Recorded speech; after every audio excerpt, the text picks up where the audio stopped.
The entry of the third decade of independent Ukraine history began with the call for new presidential elections, which confronted mainly Viktor Yanukovych and Yulia Tymoshenko. In spite of winning by a comfortable margin in the first round of the elections, Yanukovych finally will win the race to presidency by a narrow margin with his opponent in the second round. While the second one supports the rapprochement of Ukraine to the west, the first one was in favor of a neutrality, despite leaning more towards Russophone Ukraine. Similar to what happened in 2004, the political opposition claimed irregularities during the second round of the elections, which led to a temporal suspension from the functions as a deputy that Yanukovych had, until the Supreme Administrative Court of Ukraine returned these functions to Yanukovych on February 20th. After Yanukovych officially acceding to the office of president, Tymoshenko would resist one last time to admit the result of the elections, which would precipitate a motion of censure that would put an end to her coalition government. During the first year of its mandate, Yanukovych succeeded in getting the Constitutional Court of Ukraine to declare unconstitutional the law on amendments to the Constitution of Ukraine, dated December 8, 2004, which led to a return of the form of government in Ukraine from parliamentary presidential to presidential parliamentary and allowed the president to regain the previous lost powers during Kuchma's era. In terms of foreign policy, Yanukovych wanted to maintain relative Ukrainian neutrality in the European and the international framework, rejecting integration projects in both NATO and the CSTO, but maintaining a balance in relations with the East and the West, with the intention of joining the European Union in the nearby future. On the 21st of April 2010 in the city of Kharkiv, an agreement between Ukraine and Russia was signed in which Russia would maintain the control of Sevastopol naval base until 2042 in exchange for a multi-year discounted contract to provide Ukraine with Russian natural gas. In cultural aspects, President Yanukovych aimed to adopt a law based in the European Charter of Regional Languages to give official status to the minority languages spoken by 10% of the population of a specific area. This law will benefit not only the eastern provinces with a significant or majoritarian Russian-speaking population, but also Hungarian-speaking population in Zakarpattia Oblast, Romanian-speaking population in Chernivtsi Oblast, and Tatar-speaking population in the Autonomous Republic of Crimea. This law had an inclusive character with which the Ukrainian president wanted to strengthen the internal links between the different pluralities living in Ukraine. In domestic politics, the Rada elected Mykola Azarov as the new prime minister under the umbrella of a coalition of parties and with the approval of the Ukrainian president himself. In addition, President Yanukovych began collaborating with some members of the opposition who broke with Yulia Tymoshenko bloc like Viktor Baloga, Petro Poroshenko, Roman Besmertny, Yevgeny Shchervanenko or Vladislav Kaskiv. In parallel with the political collaboration in the first year of Yanukovych's rule, the oligarchs of Ukraine saw their wealth increased. At the beginning of 2011, the number of billionaires had risen to 21 from 8 ones in 2010, with a total capital of $58 billion. These numbers significantly exceeded the Ukrainian state's annual budget for the same year, which was only $40.7 billion. Barely a month after the elections, the first judicial proceedings began against former high-ranking officials such as the former President Leonid Kuchma and other former members of the second term of Yulia Tymoshenko like Anatoly Makarenko, Valery Ivashenko, Bogdan Danilyshin or Yuri Lutsenko. The main accusations were related to corruption cases during the previous government, in which Ivashenko, Lutsenko and Makarenko were sentenced to prison, while Danilyshin was able to flee the country. On May 12, 2010, the criminal case of 2004 against ex-Prime Minister Yulia Tymoshenko, closed back in 2004 under President Kuchma, was reinstated, according to which Tymoshenko was charged with an attempt to give a bribe in order to release her father-in-law. But this was only the beginning of the criminal prosecution against the former Prime Minister of the country. By November 2011, Tymoshenko was under criminal investigation for a series of different criminal acts, and on the 11th of October 2011, the court sentenced her to 7 years of prison after she was found guilty of abusing her office when brokering the 2009 gas deal with Russia. The imprisonment of Tymoshenko and other former Ukrainian political leaders was criticized by European institutions such as the European Parliament and the European Court of Human Rights, which described the imprisonment as illegal and politically repressive. To the criticism of the imprisonment had to be added accusations of press censorship, corruption, cronyism by selecting a political cabinet composed mostly by ministers born in Donbass region, and personal excess in the figure of Yanukovych, whose wealth was increased to $12 billion, reflected, among other samples, through its property in Mezhyhirya residence. The uproar unleashed by all these accusations had a negative influence on the negotiations that were taking place between Ukraine and the European Union to approve a joint association agreement, in which a cooperation between both sides will be established in different issues such as economic policy legislation, free movement of people, regulation of right for workers, the modernization of Ukraine's energy infrastructure, and the access of the country to the European Investment Bank. On the 28th of October 2012, Ukrainian parliamentary elections took place, in which a mixed voting system was used with half of the seats elected by party list proportional representation and the other half by single-member voting system. Party of Regions won the elections with a small increase of their results in comparison with the previous elections, while Fatherland Coalition, the main opposition party, lost a significant number of seats but managed to remain in the second position. On the other hand, the new voting system allowed new parties to enter in the parliament, being the most prominent one the ultra-nationalism party Svoboda, which became the fourth main party. Nevertheless, the novelty of this voting system did not prevent suspicions and accusations of electoral fraud in several districts by minority parties and the opposition.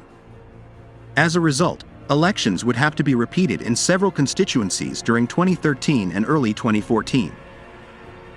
On December 13, 2012, Mykola Azarov returned to be appointed as the Prime Minister of Ukraine by Viktor Yanukovych. Nevertheless, parliamentary work was virtually paralyzed the first months of 2013 because the opposition blocked the podium and presidium seats on various days, which shows the current division and the increasing distrust towards the President of Ukraine and the Party of Regions. With the new parliament in place, Yanukovych's domestic policy refocused on the association agreement with the European Union, pledging to take important and tangible decisions as of May 2013. However, at the same time as these negotiations were taking place, Yanukovych was seeking to combine the European proposal with a model of cooperation with the Eurasian Customs Union, aware of the strategic position of Ukraine as a bridge between East and West. The attempt to reach a double agreement between Russia and the European Union was well-intentioned but at the same time risky, and even more so with a society totally divided between the two proposals. 38% of Ukrainians supported a partnership with Russia, while 37.8% preferred one with Europe.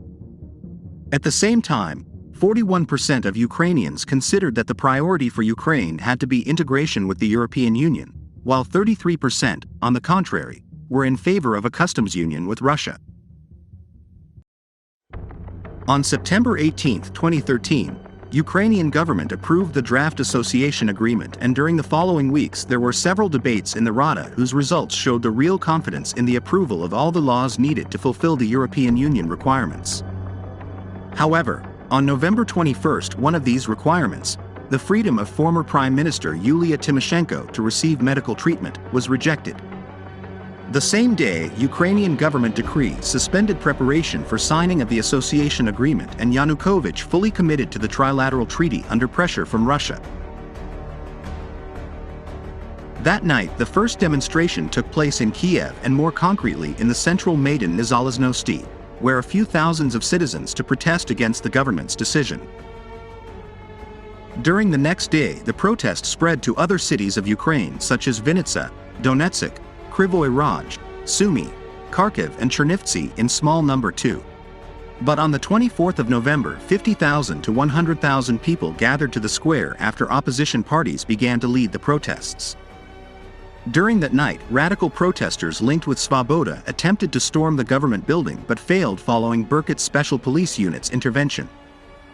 The slogan of this mass demonstration, which also extended to new cities such as Luhansk, Nikolaev, Kherson, and Odessa, were "For European Ukraine," in which pro-European and nationalist symbols would remain intrinsically linked to the demands of the inhabitants and the politicians involved. On November 25, Yulia Tymoshenko announced a hunger strike demanding Yanukovych to sign the association agreement with the European Union scheduled for November 29 and asked for the disappearance of any political symbol from the demonstration, arguing that it lacked a partisan purpose. During the next 4 days, the protest had decreased, but following the failure of the agreement during the Eastern Partnership Summit, the number of protesters rose again, with people arriving from different places of Ukraine. These events would force Berkut units to intervene again and clear Maidan Square on November 30th, which was generally considered as a brutal intervention that would inevitably damage the image of the government and the president. Moreover, the notice of the repression began to capture the attention of Western leaders who viewed the latest developments in the Ukrainian capital with concern. On the other hand, President Yanukovych accused opposition parties to provoke the events on the Maidan as a pretext to get the power, while at the same time the Party of the Regions began suffering the first defections. Meanwhile, on December 1st, more than 100,000 demonstrators ignored the government's ban and not only reoccupied Maidan Square but for the first time ever occupied the Kyiv City Council and Trade Unions building. The next days, the protest gained more strength after several fortifications and tents were deployed around Maidan Square and the neighboring streets, while the police forces began to close the road that led to the Rada.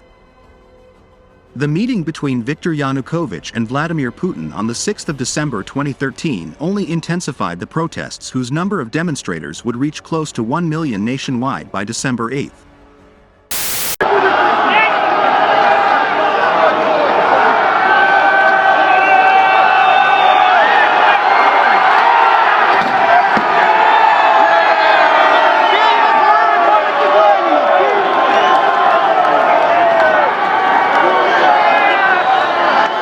During that night, a symbolic act took place in which a large group of protesters toppled a statue to Lenin in Kyiv and planted in place of it the Ukrainian and Ukrainian Insurgent Army flags, which reflected the Ukrainian nationalism with anti-Soviet and anti-Russian overtones, which was developing in the population, and that driven by certain radical sectors.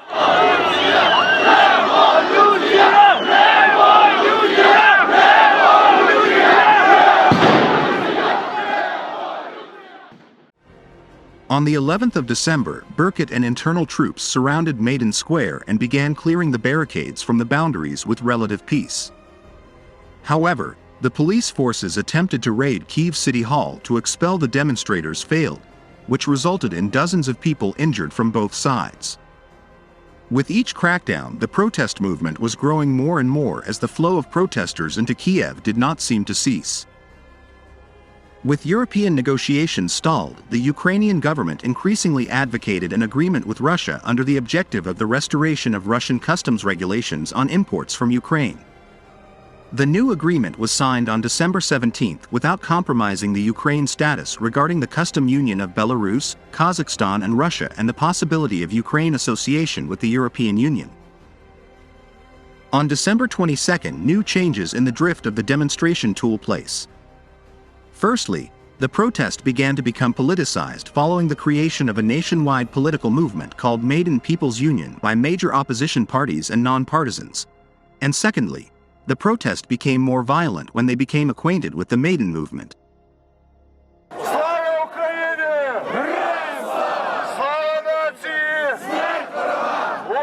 Violence and radicalization will be two elementary factors for protest in 2014.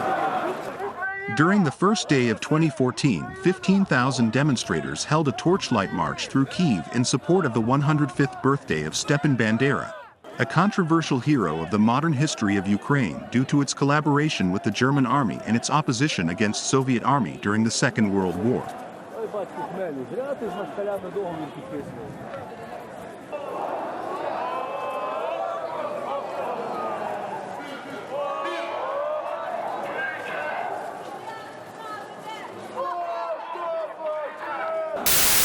On January 8, hundreds of protesters tried to block the prisoner transport of the so-called Vasil Kyiv terrorist, in which 6 members of the Patriot of Ukraine group were given 6-year sentences for trying to blow up a Vladimir Lenin statue in 2011, which proved to be false, but this did not prevent clashes with the police, leaving several people injured and a new condemnation by the Western authorities. As the protests did not diminish their potential, the government, together with the support of the MPs from Party of Regions, Communist Party and some independent deputies passed anti-protest laws, which criminalized all of the Euromaidan opposition's methods employed during protests with harsh penalties for the participants. The opposition opposed to the 11 laws and warned of the authoritarian drift of the government and the danger to democratic institutions.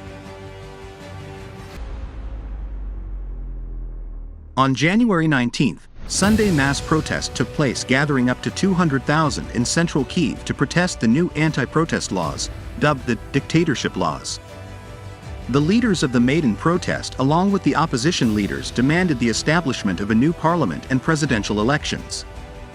Even the former Rear Admiral Ihor Tenyuk appealed to the military for its loyalty to the popular movement rather than the criminal regime. The next week would witness the first deaths of the Maidan protest when 3 people were killed during the Hrushevskoho street riots between protesters and Berkut police. When it was shown that the victims had been caused by the forces of law and order, a turning point would occur from that moment onwards, when the most nationalist organizations called for arming themselves against the repressive forces. Despite the increased police brutality, law enforcement was unable to control the situation and the government began to mobilize the army. On the 25th of January, the Minister of Internal Affairs, Vitaly Zakharchenko, announced that a policeman was killed by a shot in his head and claimed to be alarmed about the circulation of firearms among radical demonstrators, in addition with the kidnapping of other policemen. On the other hand, Hrushevskoho street riots also forced the beginning of negotiations between President Yanukovych and the 3 main opposition leaders Arseny Yatsenyuk, Vitaly Klitschko and Oleh Tyahnybok. The president offered the position of Prime Minister and Vice Prime Minister of Ukraine to the first 2 leaders, while also he offered an amnesty for protesters who agree to release administration buildings they have seized since the beginning of the protests and future changes of the constitution to allow more powers to parliament. However, all the proposals were finally rejected. As a consequence of the failure of negotiations, the occupation of administration buildings intensified in the western and central regions of Ukraine, in which protesters took control over the buildings of regional state administration in Rivne, Ternopil, Khmelnytsky and Cherkasy. On January 24, the buildings of Ivano-Frankivsk, Lutska and Chernivtsi would follow. In addition, the first resignations of Berkut forces took place, rejecting to fight against demonstrators, while thousands of protests stormed the regional police station of Cherkasy, releasing the detainees during the last days. Moreover, the mayor of the northern city of Sumy declared the support for the protests. Nevertheless, while many western and central cities declared the sympathy to Maidan protest, in the eastern and southern regions of Ukraine the situation was completely different. The oblasts of Donetsk, Luhansk, Kherson and Dnipropetrovsk made tough statements asking President Yanukovych to impose the state of emergency until the restoration of the authority in the cities that supports demonstrations. Moreover, the Autonomous Republic of Crimea announced the recruitment of self-defense units to maintain the security against the radical groups in the region, while in Sevastopol there were pretensions to use the right of self-determination in case of a coup d'état. On the 25th of January, the buildings of the regional state administrations in Vinnytsia, Poltava and Chernihiv were seized by protesters. Meanwhile, the Regional Council of Leopolis created a new self-government body which would take over the functions of the regional administration. New buildings were stormed by protesters again in Sumy and in new oblasts such as Odessa, Sevastopol, Zaporizhia and Crimea. Precisely at the same time, the Oblast of Odessa witnessed the formation of defense units to protect the city, following the example of Crimea. 2 days later, on the 27th of January, the civil movement, Spilna on the right, seized the Ministry of Justice in Kiev, while the Regional Council of Chernihiv was also seized. But January 28 was a major blow to Yanukovych, as the Prime Minister Mykola Azarov announced his resignation, and with him the entire cabinet of ministers. In his place, Sergei Arbuzov was appointed new Prime Minister. As a result of the new cabinet, 9 of 12 anti-protest laws were repealed and other ones were created, such as the criminalization of the destructions of monuments against fascism and World War II commemoration, which meant the destruction of statues of these previous period would no longer be considered a criminal offense. Later, during the last days of January, President Yanukovych would annul the rest of the anti-protest laws. Meanwhile, both European Union and USA were developing a financial aid package to end the crises in Ukraine in exchange to remove police forces, release detainees, and prosecute those responsible for attacking journalists and protesters. In addition, opposition unsuccessfully tried to push through an unconditional amnesty for all detained protesters and the return of the previous constitution amendments. But out of the parliamentary debate, new public institutions called People's Rada were established in many oblasts such as Rivne, Transcarpathia, Chernivtsi, Zhytomyr or Leopolis, while political opposition urged inhabitants of South and East Ukraine to join the Maidan movement and to begin the creation of the self-defense units. As a result, protests were held in Kharkiv, Odessa, Sumy, Volyn, Lugansk, Donetsk and Zaporozhye on February 9th. Then, the return of the pre-2004 constitution had since become the main demand of the protesters and the opposition. On the 18th of February 2014, about 20,000 protesters in Kiev tried to advance to the Rada, but what should have been a peaceful protest became a new tragedy. At least 26 people dead, 10 of them police officers, while more than 1,000 people were wounded due to the clashes with the order forces. Early in the morning, Tyushky's agents, allied with the SBU, would kill one of the demonstrators, and a few hours later fire would engulf the House of Trade Unions, an act that would later be proven to have been perpetrated by the security services. The next day, the Ukrainian Security Service launched an anti-terrorist operation in the face of what was described as an illegal attempt to seize power. The harsh violence forced that evening to agree a truce and the beginning of a new round of negotiations between the president and the opposition. Nevertheless, violence will be even more on the 20th of February, in which the number of deaths rose to at least 77 people, big part of them due to sniper fire.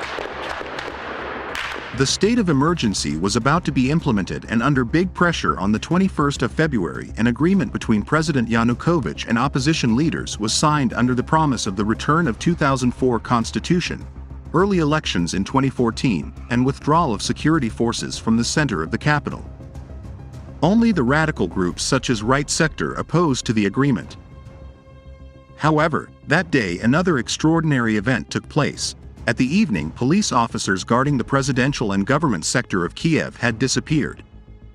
The reasons behind that were the withdrawal of the police by themselves in fear of confronting the armed groups within protesters and not to bear the responsibility of repression. But what the police officers didn't know is that at that time President Yanukovych, together with Parliament Speaker Vladimir Rybak and Presidential Administration head Andriy Kluev, had left Kyiv and were heading to Kharkiv. The news of the disappearance of the president from Kiev quickly reached the demonstrators who would occupy the government sector of the capital on the night of February 22nd, declaring the so-called Revolution of Dignity a success. On February 23rd, Viktor Yanukovych will arrive at Donetsk, and from there it will go to Berdyansk and then to Yalta. Later, he will reach the Russian base in Sevastopol, from where he will be evacuated by Russian military to the Russian province of Krasnodar. With Yanukovych out of Kiev, the remaining deputies named a new chairman following the resignation of Vladimir Rybak, which was replaced by Alexander Turkhanov. That afternoon, the Rada voted unanimously the removal of Yanukovych from his post and to schedule an early presidential election for the 25th of May and the return of powers to parliament contemplated in 2004 constitution.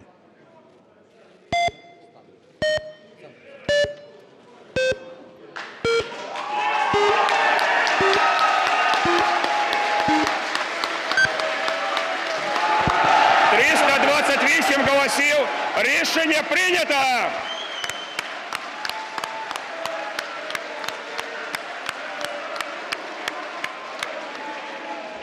This significant event, however, suggested a controversy in the Ukrainian politics of the moment, as the opposition justified the removal because Yanukovych had withdrawn from fulfilling his constitutional duties.